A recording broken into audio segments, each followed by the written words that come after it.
TV da Cidade, o canal 100% Rio Preto.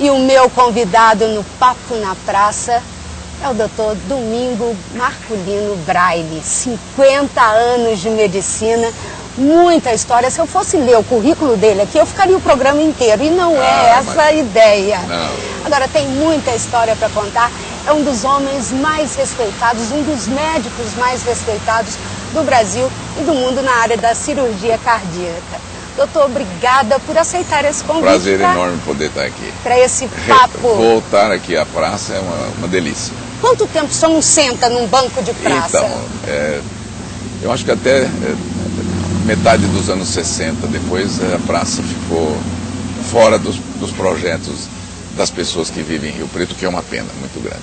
Agora, o senhor não senta na praça, não bate um papo na praça puramente por falta de tempo, não é? Não que não goste. Não, lógico que eu gosto. Veja, nós estamos aqui numa manhã agradabilíssima, relembrando tempos muito interessantes. Eu me lembro que quando era assim, tipo 5h30, 6 horas, principalmente nos fins das semanas, a gente mandava alguém para guardar um banco. Guardar o banco? Guardar um banco. Aqui nessa praça, na Rui Barbosa? Na Rui Barbosa. E depois então todo mundo vinha, e alguns sentavam, outros ficavam em pé, e as famílias se comunicavam, e eu acho que era assim, uma situação talvez interiorana, mas muito gostosa. Existia isso aqui, o nome do programa, o Papo na Praça. E tinha essa Tinha o meu coisa... padrinho, o meu padrinho Alexandre Tamburi, ele era dono de uma fábrica, de uma casa de móveis, que fabricava móveis também. E então nos reunimos aqui, o meu pai, a minha mãe, essa família do Tamburi e outras famílias, e os bancos eram próximos, então o que a gente falava, os outros também ouviam, e era uma participação muito gostosa. Depois sempre tinha um biscoitinho de porvilho, né? Alguém trazia? Alguém trazia. Então a gente sempre tinha sorvete, né? Ah, é claro, com calor, né? Com calor. E tinha música na praça também? Tinha música na praça, tinha música. Geralmente tinha um coreto ali embaixo, né? E a música era de uma orquestra ou uma banda, mas sempre tinha, assim. E eu acho que isso tem que ser revivido. É possível, o senhor acha, nesse tempo moderno eu todo tenho hoje? Absoluta tranquilidade que sim. Se você for hoje no shopping, todos os dias, mas principalmente no fim de semana, o shopping está cheio. Isto aqui onde nós estamos é um lugar super agradável. À noite é fresco aqui, é fresco. Né? Nós temos essas árvores frondosas e é um bulevar, como nós dizíamos, é um bulevar. Isso aqui é um shopping center aberto. Eu já escrevi sobre isso aí. E tenho, assim, muitas lembranças do shopping, da praça, antes dos shoppings, né? Nada contra eles, eu acho que isso é muito bom. Nós estamos ganhando um novo shopping aí da Iguatemi, que mostra a potência de Rio Preto. Mas isso não prescinde que a praça possa ser um lugar agradável para que a gente se reúna, principalmente as famílias antigas e as mais novas. Com certeza, muita coisa aconteceu aqui, não é? Tudo aconteceu aqui. Com certeza, política, aliás, ali, olha, cultura. agora não está mais. Tinha um marco da Marcha para o Oeste. Esse marco foi posto pelo Getúlio Vargas. E isso fez de Rio Preto uma cidade importante. Eu acho que isso teve muita importância. Eu já andei procurando... Muita gente, aliás, a maioria nem sabe disso, não é? Aliás, o marco não está mais aí, eu já andei procurando. O marco era uma peça de granito com uma flecha. E estava escrito assim, aqui se inicia a Marcha para o Oeste. Partiu daqui. Partiu daqui. Porque nós pensamos hoje, por exemplo, Santa Fé do Sul é uma cidade muito desenvolvida, muito chique, muito arrumada, mas naquele tempo era só mato. Então foi daqui que partiu, e não partiu só para essa região nossa, isso aqui foi que colonizou toda a região do Mato Grosso, a região de Goiás. Você imagina, se você for em Goiânia, você encontra tanta gente de Rio Preto em Goiânia quanto talvez em Rio Preto. É verdade. Goiânia foi formada por um grupo de pessoas aqui de Rio Preto, assim como Cuiabá, né? Então você veja como foi longe essa ideia do Getúlio Vargas, que fez um discurso, a casa não existe mais, é onde é o banco ali, a casa era muito bonita. A casa do Dr. Nazaré, E era muito interessante porque ela tinha uma sacada, parece que foi feita de propósito para o Getúlio poder falar. Né? E ele fez um discurso muito bonito. Aí, isso aqui estava todo cheio, você imagina, não cabia ninguém, nem uma agulha. Né? Então são coisas do passado, de coisas de mais de 50 anos. Eu gostaria de ver esse centro aqui muito revitalizado. Ele tem um movimento lindo. Se você vem de manhã aqui, tem muita gente, mas pode ter mais. E a ideia seria a seguinte, quer dizer, da gente ter o problema de estacionamento. Porque hoje o meio de locomoção são os automóveis, as motocicletas, que seja, etc. E o centro está fechado, então isso é um certo problema. Dificulta, né? Mas isso pode ser muito facilitado. Eu tenho uma ideia que eu acho que já seria o começo da revitalização. Fazer sim na região da Maria Benta, etc., fazer grandes áreas de estacionamento que são possíveis com preservação do ambiente, inclusive com árvores e tudo, não há necessidade de cortar nada. Com segurança ali, as pessoas etc. deixariam os carros. Deixariam os carros e a gente teria um serviço de micro-ônibus, sei lá, cada 10 minutos, grátis. O sujeito pagaria o estacionamento e o sistema seria gratuito. É muito barato isso. Nossa, imagina como que não ia ficar, sem perder de novo o centro aqui. Porque a classe A e a classe B viriam de novo para cá. Sem dúvida. O que a gente percebe é que a frequência aqui é muito mais da classe C, D, etc. Agora tem muita gente da região que vem, né? Não há nenhum demérito para isso, mas a classe A, a classe B, a classe C de Rio Preto está perdendo a oportunidade de poder viver esse ambiente tão gostoso que nós estamos hoje. Com certeza. Uma manhã deliciosa aqui. Doutor, nós vamos parar um pouquinho, nós vamos fazer um pequeno intervalo, a gente volta já com esse papo na praça com o doutor Domingo Braille, que tem muita história para contar. Eu volto já e estou esperando você. Até já.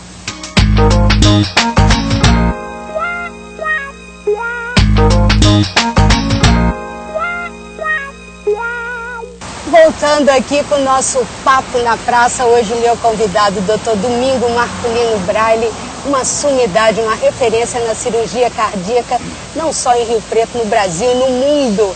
Mas hoje nós estamos num papo muito gostoso. Depois dessa ideia, doutor, que o senhor deu aí, que fique aí, não é? Para os arquitetos, para a prefeitura, enfim, para revitalizar esse centro, porque é importante, até para resgatar todas essas histórias. Não é qualquer um que lembra tudo isso também, né? Só quem viveu, né? Quem viveu. E eu acho que Rio Preto é uma cidade muito acolhedora, muito agradável, com uma população muito, realmente, fácil de conseguir amizades.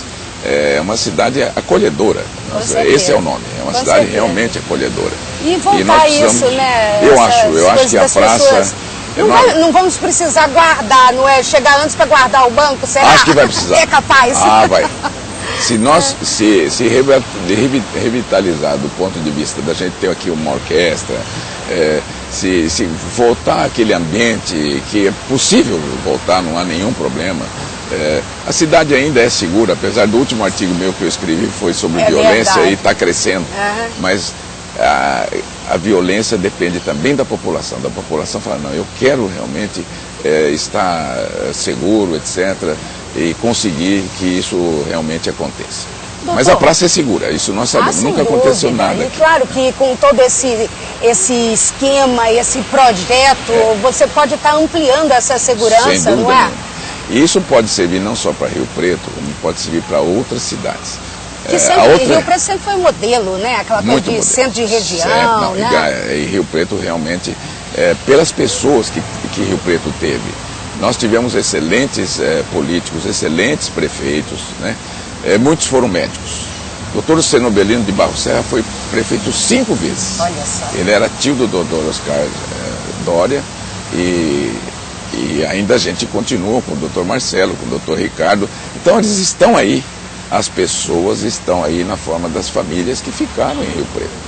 Então nós temos um pessoal tradicional aqui em Rio Preto, um pessoal que pode resgatar perfeitamente a praça como um lugar de convívio agradável, um convívio simples, sem barulho, com o barulho dos passarinhos. Sem tanto barulho. Ou sem tanto barulho, né? Doutor, falando um pouquinho de medicina. Vamos lá.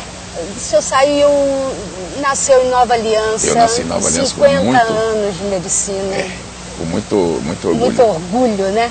Aliás, o senhor tem isso, muito enraizado. O senhor faz questão de ser caipira, sim, eu senhor. Faço, Você vê que o último livro que eu escrevi aí, eu fiz questão de pôr Crônicas de um Médico do Sertão.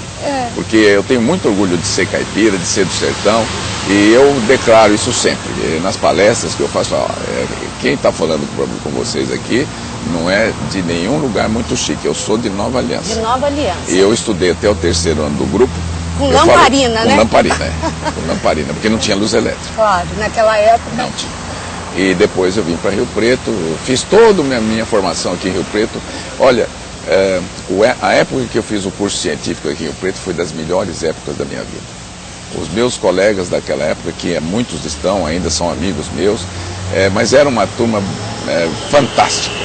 Nós fazíamos tudo juntos e nós íamos ao cinema juntos, nós íamos aos bailes juntos. E desde menino o senhor já sonhava, já estava determinado a ser médico? Tá. Bom, meu pai era médico, isso tem uma certa influência. Não era coisa de pai para filho, não, era uma coisa mas sua eu mesmo. Queria, porque meu pai não era cirurgião, ele era médico. Por sinal, eu mandei refazer a placa dele. Meu pai chamava-se Lino Braille, né? Então na placa estava escrito médico operador parteiro. Que é o médico da família. Da família, Então, veja. Mas eu sabia que eu queria fazer medicina e que eu queria fazer cirurgia. E das cirurgias, eu tinha duas escolhas. Ou eu ia fazer neurocirurgia ou cirurgia cardíaca. Eu já sabia disso. Desde que eu me lembro das coisas, né? E ali, no meio de tudo isso, o senhor, que saiu daqui com um grupo de amigos, né? Foi para São Paulo, fez a USP lá, fez cirurgia cardíaca. Tive sorte. O senhor operou com o doutor Zerbini. Eu não trabalhei é para qualquer um, trabalhou com ele. Ontem eu estava mostrando para um assistente meu o primeiro artigo do doutor Zerbini a respeito das primeiras 1000 cirurgias cardíacas no Brasil. E aí eu lembrei para ele que quando eu comecei a trabalhar com o professor Zerbini, tinham sido operados apenas 12 doentes. E metade tinha morrido. E nesse artigo das 1000 cirurgias tinha uma coisa muito interessante. No artigo está escrito assim que nos primeiros 500 doentes a mortalidade era 25%. Então, 1/4 dos doentes morriam. E que depois dos 500 a mortalidade tinha baixado para 7%. E hoje a gente trabalha com mortalidade de 1%. Se passar disso, aí precisa ver o que está acontecendo. Hoje o senhor exporta a válvula do coração para o mundo inteiro, até para o Paquistão. Então, outro dia eu estava lendo. Bom, a história do Paquistão é interessante, talvez interesse para o telespectador. Quando estava muito forte a guerra lá no Paquistão, nós tínhamos que mandar uma encomenda para lá. E ninguém queria levar. Imagina, vou levar para lá, vou morrer junto. E nenhuma companhia aérea queria ir. No fim a gente conseguiu e mandou para Dubai. E Dubai tinha um pessoal doido lá que levou os equipamentos e chegaram a tempo lá. Então você vê, são histórias assim que são interessantes. Imagina a dificuldade para chegar a um oxigenador, de válvulas, etc. no Paquistão, que estava em guerra. Continua em guerra, mas estava mais forte a guerra naquele momento. E muito problema aí com sequestro de aviões, etc. E foi assim então que aconteceu. Mas por Dubai a gente conseguiu mandar. São coisas interessantes. Mas eu falava um pouco da sorte, né, da gente ter oportunidade. É isso que eu ia falar. O senhor é professor hoje na Faculdade de Medicina, faz palestra no mundo inteiro. Eu estou indo agora para os Estados Unidos, na American College of Cardiology. Nesse congresso eu nunca falei porque ele é de cardiologistas. Mas agora me convidaram. Por quê? O senhor nunca falou, o senhor nunca deu palestra para cardiologistas? Eu dou bastante palestra, mas esse American College of Cardiology é um grupo extremamente fechado. E eles tiveram que render a domingo, render a domingo Braille. Não, eles pediram para fazer uma palestra lá. Eu vou falar sobre proteção miocárdica, que é um estudo comprido. Sorte faz a diferença na carreira? Eu estou fazendo, apesar da idade, eu estou fazendo um MBA agora em administração familiar. E um professor muito bom, o professor Edson Carminati, ele fez uma palestra muito boa a respeito do sucesso. E pôs todos os itens. O que você tem que ser? Você tem que ser preparado, você tem que realmente dedicar-se, trabalhar, etc. O último item dele é ter sorte. Se não tiver sorte também... Nada disso funciona. Então eu acho isso aí. E eu acho que a gente tem muita sorte aqui em Rio Preto. A cidade é muito boa. Você vê que a gente tem um nível de emprego bastante razoável. No Brasil caiu, aqui não caíram os empregos. E a medicina avançadíssima, é muito boa, não é? Referência em vários referência. Você veja, eu estou super alegre porque um dos assistentes meus, o Dr. Ulisses Crotti, fez um transplante de uma criança, né? A gente estava super interessado nisso, porque olha, o transplante na criança é uma beleza, tem pouca rejeição.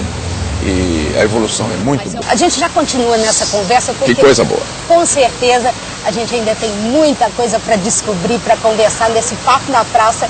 A gente vai fazer mais um intervalo. Não saia daí. Eu e o Dr. Domingo Braille estamos esperando você. Até já.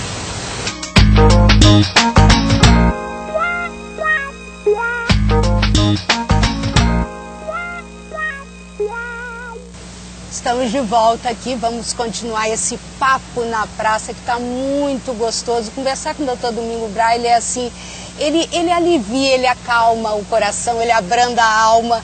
Senhor, a gente parou falando de compaixão, o senhor disse que é uma palavra muito forte, realmente.